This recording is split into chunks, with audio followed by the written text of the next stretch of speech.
ഈ പെൺകുട്ടിക്ക് അസാധാരണമായ വൈദ്യശാസ്ത്ര വൈവിധ്യമുണ്ടായിരുന്നു. പക്ഷേ ഒരു ദിവസം അവൾ അബദ്ധത്തിൽ തെറ്റായ കാറിൽ കയറുന്നു. തന്റെ ബോസ് തന്നോട് കൊണ്ടുവരാൻ പറഞ്ഞിരിക്കുന്ന ആളാണെന്ന് കരുതി ഡ്രൈവർ അവളെ കൊണ്ടുപോകുന്നു. കാറിൽ നിന്നിറങ്ങിയ പെൺകുട്ടിയെ കോടീശ്വരൻ സ്വമേധയാ വീട്ടിനുള്ളിലേക്ക് കൊണ്ടുപോകുന്നു. മുത്തശ്ശിയുടെ ഹൃദയം നിലച്ചതായി കണ്ട് അവൾ ഉടൻ തന്നെ ചികിത്സ ആരംഭിക്കുന്നു. മുത്തശ്ശിക്ക് അക്യൂട്ട് ട്രോംബോസിസ് എന്ന അസുഖമുണ്ടെന്ന് പെൺകുട്ടി കണ്ടെത്തി. പക്ഷേ സ്വകാര്യ ഡോക്ടർ അവൾ ഒരു വഞ്ചകയാണെന്ന് ആരോപിക്കുന്നു. യുവാവ് ഉടൻ തന്നെ എല്ലാവരോടും പോകാൻ പറയുന്നു. അയാളുടെ സഹോദരന്റെ ഭാര്യ അയാൾക്ക് സ്വബോധം നഷ്ടപ്പെട്ടു എന്ന് ആരോപിക്കുന്നു. മുത്തശ്ശി ഉണരുന്നത് ആ മനുഷ്യൻ ആഗ്രഹിക്കുന്നില്ല എന്ന് പോലും അവൾ ചിന്തിക്കുന്നു. മുത്തശ്ശി ഒരാഴ്ചയായി കോമയിലായിരുന്നു. അവൾക്ക് ഇനി ഡോക്ടർമാരെ വിശ്വസിക്കാൻ കഴിഞ്ഞില്ല.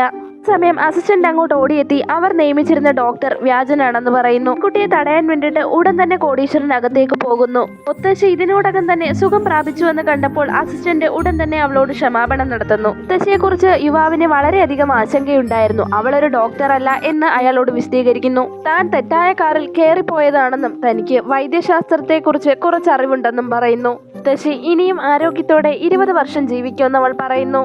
നന്ദി രേഖപ്പെടുത്താൻ അയാൾ പെൺകുട്ടിക്ക് ഒരു ചെക്ക് നൽകി. അതിനുശേഷം യുവാവ് അവളെ തന്റെ വീട്ടിലേക്ക് ക്ഷണിക്കുന്നു. നാളെ അവളെ പിക്ക് ചെയ്യാൻ വേണ്ടിയിട്ട് ഒരാളെ വിടാമെന്നും പറയുന്നു.